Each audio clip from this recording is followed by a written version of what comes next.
We think of creativity as a modern thing. We picture a painter in a studio, a musician in a recording booth, a writer staring at a blank screen. It feels like a luxury. Something we do after the real work is done, after we've secured food and shelter. But what if that's wrong? What if creativity isn't a luxury at all? What if it's the most fundamental, most primitive, most essential tool for survival we ever developed? To understand this, we need to go back, way back, before the painters and the musicians, before the writers, before cities, before farming, before language as we know it. We need to look at our ancestors, the ones who lived and died on the African savanna, and ask a simple question. Were they creative thinkers? The answer isn't just yes, it's that their creativity is the only reason we're here to ask the question. Let's start with a piece of rock. It's not much to look at. A gray, lumpy cobble, maybe the size of your fist. To any other animal, it's just a rock, part of the landscape. But about 2.6 million years ago, a creature that was not quite human picked it up. This creature was probably something like Homo habilis, the handyman, and it did something no animal had ever done before. It didn't just use the rock, it changed it.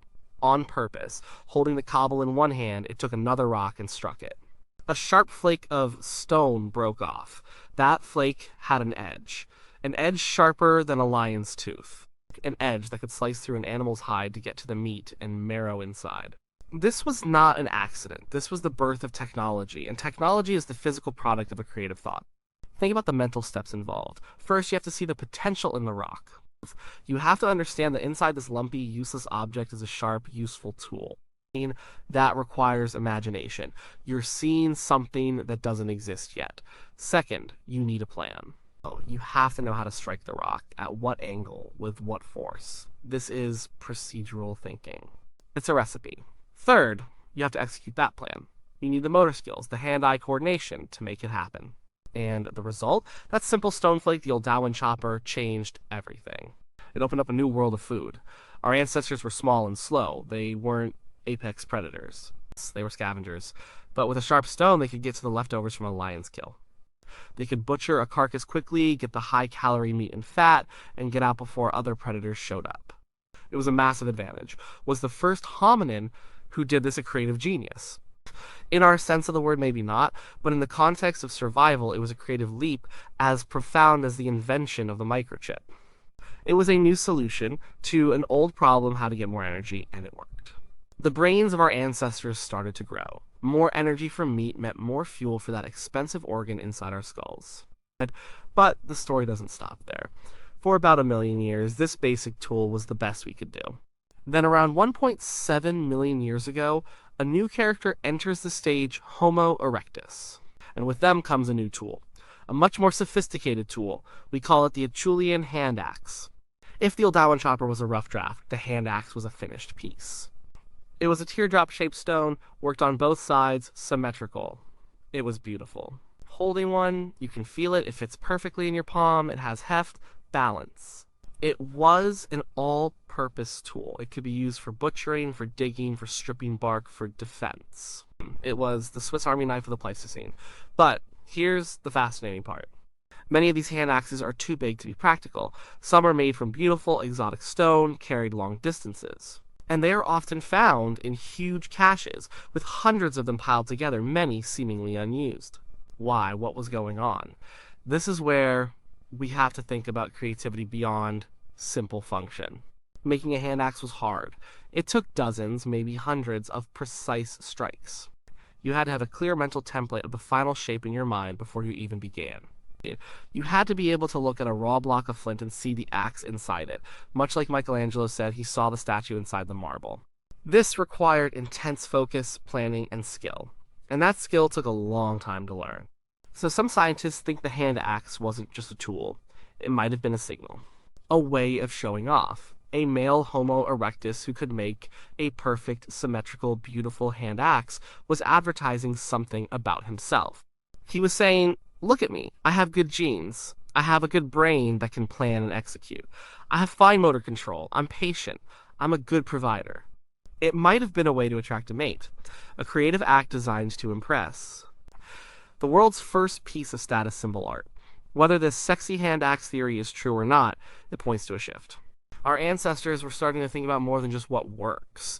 They were starting to think about form, about symmetry, about aesthetics. A sense of rightness or beauty was creeping into their creations. This is a deeper, more abstract form of creativity. It's not just solving a problem, it's solving a problem with a certain style. And as their tools became more complex, so did their lives. Homo erectus was the first of our ancestors to leave Africa. They spread across Asia and Europe. They learned to control fire. Controlling fire is another one of those massive creative leaps. Fire provides warmth, protection from predators, and a way to cook food. Cooking makes food easier to digest and unlocks more nutrients. It also changed our social lives. Imagine a group of our ancestors sitting around a fire at night. The darkness is pushed back, the predators are kept at bay, it's a safe space. What do? They can mend tools, they can eat, and they can look at each other. The fire becomes a social hub.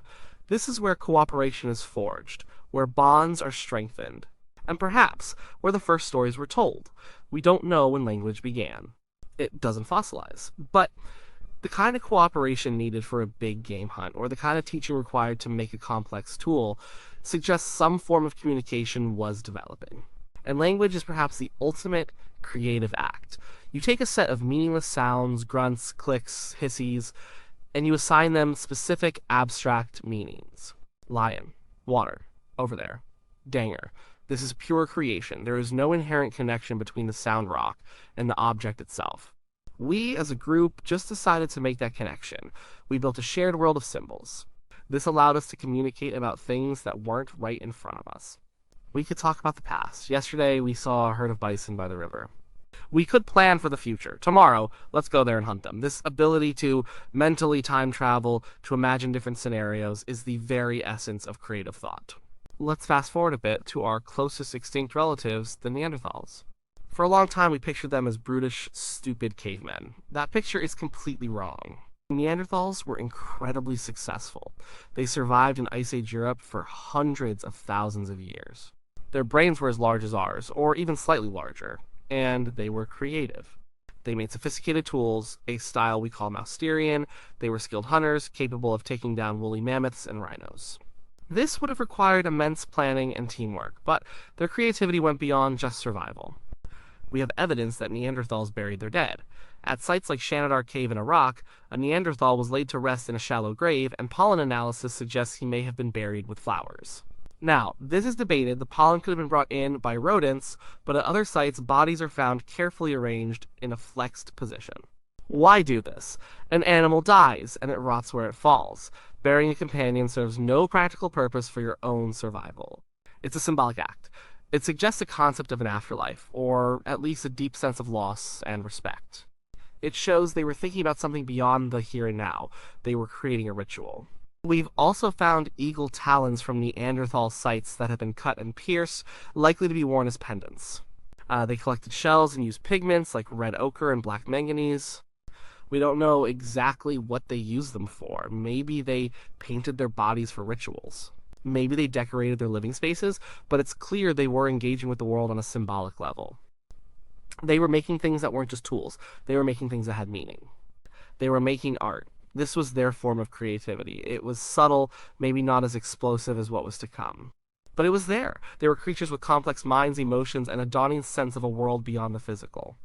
Then, around 200,000 years ago in Africa, a new kind of human evolved. Us, Homo sapiens. For a long time, we were not that different. We used similar tools to the Neanderthals. We lived in similar ways, but then somewhere around 70,000 years ago, something happened. Some call it the cognitive revolution. Our creativity seemed to explode. Suddenly, we see a profusion of new things. We see beads made from shells transported hundreds of kilometers from the coast. We see finely crafted bone tools, needles for sewing clothes, fish hooks, harpoons. We see the invention of new weapons, like the spear thrower, or atlatl. This device acted as a lever, allowing a hunter to throw a spear with much more force and accuracy. It was a brilliant piece of creative engineering, and then, deep in the caves of Europe, we find the most breathtaking evidence of all. Is the paintings. Imagine yourself 30,000 years ago. You live in a world of ice and wind.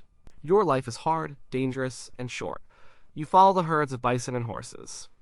One day, you enter a cave. You crawl through tight passages deep into the earth with only a flickering animal fat lamp to see by. You come to a vast chamber, and there on the walls you see them: horses, bison, lions, mammoths. Painted with incredible skill and realism, they seem to gallop across the rock. They are alive. You didn't just paint a stick figure of a horse, you captured its essence, its spirit. You used the natural bulges and curves of the cave wall to give the animals a three-dimensional feel. Why? Why go to all this trouble? Why go deep into the most dangerous, inaccessible parts of a cave to paint animals? We will never know for sure. Maybe it was part of a hunting ritual, an attempt to magically capture the animal's spirit before the hunt. Maybe it was a record of past hunts, maybe it was a shaman's vision, a story from the spirit world. Maybe it was a classroom where elders taught the young about the animals they would face. Whatever the reason, it is an act of pure symbolic creativity. These people were not just representing their world. No, they were creating new worlds, they were telling stories, they were grappling with the great mysteries of life and death. And it wasn't just paintings. In a cave in Germany, archaeologists found a small statue carved from mammoth ivory. It's about 40,000 years old. It has the body of a man, but the head of a lion. And the Lion Man. This is not something that exists in the real world. You will never see a Lion Man walking around. This is a product of pure imagination. It's the ability to take two separate concepts, human and lion, and combine them into a single new idea. This is the foundation of all mythology, all religion, all fiction. It's the ability to think about what is not real. This, many believe, is the secret to Homo sapiens' success. We are the storytelling ape. A Neanderthal group was limited by personal relationships. You could only know and trust about 150 people. Beyond that, social order breaks down, but Homo sapiens, with our newfound creativity, could create fictions. We could invent a tribal ancestor, a guardian spirit, a god of the mountain. And thousands of people who had never met could believe in that same story. That shared belief allowed them to cooperate on a massive scale. It allowed them to form tribes, then villages, then cities, then nations. Our modern world is built on these shared fictions. Money is a fiction. A piece of paper has no real value, but we all agree that it does, so it works. Corporations are fictions. Laws are fictions. Human rights are fictions. They are not physical realities. They are stories we've created and agreed to live by. This all started with our ancestors' ability to imagine things that weren't there, to create a symbolic reality on top of the physical one. So, when we look at our evolutionary past, we don't see creativity as a late addition.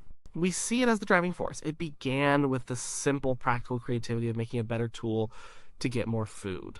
The problem: I am weak and the hide is tough. The creative solution: break a rock to make a knife. Then it evolved. It became more abstract. The problem: how do I show I'm a worthy mate? The creative solution: make a hand axe that is not just functional but beautiful and symmetrical, demonstrating my skill and intelligence. It became social. The problem: how do we work together to take down a giant mammoth? The creative solution: develop a system of communication, of shared plans and trust, probably centered around the social hub of a campfire. And finally, it became symbolic. The problem: how do we unite thousands of people to work toward a common goal? The creative solution: invent a shared story, a myth, a god that we all believe in, which binds us together. Of course, there is a darker side to this creativity. The same mind that could invent a fishhook could invent a better spear. The atlatl, and later the bow and arrow, were creative solutions to the problem of how to kill more efficiently, both animals and other humans. The same ability to create a shared story for our tribe, us, also created the concept of them, the outsiders, who do not share our story and are therefore a threat. Tribalism, warfare, genocide, these are also products of our creative storytelling minds. Creativity is a tool, and like any tool, it can be used to build or to destroy. Today, we live in a world overflowing with the products of this ancient creative drive. The computer I'm using to write this, the chair I'm sitting in, the language we are sharing, they are all descendants of that first stone tool. Every time an engineer designs a bridge, she is mentally seeing something that doesn't exist yet and figuring out the steps to make it real. She is kin to the hominin who saw a tool inside a rock. Every time a novelist writes a story, he is creating a world of shared fiction, inviting us to cooperate and believing in his characters and their struggles. He is kin to the storyteller who first spoke of the Lion Man. We are still the same creatures. We still have those Stone Age brains in our heads. We are wired to solve problems. We are wired to seek patterns and make connections. We are wired to tell stories. We are bored when we are not creating, whether it's a garden, a meal, a business, a family, or a piece of art. It's not a hobby. It's a fundamental part of who we are. So, were they creative thinkers? They had to be. In the brutal, unforgiving world of the Pleistocene, you couldn't rely on instinct alone. The world was always changing. Ice ages came and went. Herds moved, new predators appeared. The ones who survived were the ones who could adapt, the ones who could innovate, the ones who could see an old problem and come up with a new solution. Their creativity wasn't expressed on a canvas. It was expressed in stone, in bone, in fire, and in footprints across the globe. They were the original inventors, the original engineers, the original artists. Their creative legacy is not in a museum. It's in our DNA. It's in the structure of our brains. It's in the unstoppable human urge to look at the world as it is and imagine how it could be different. And then to pick up a rock and make it so.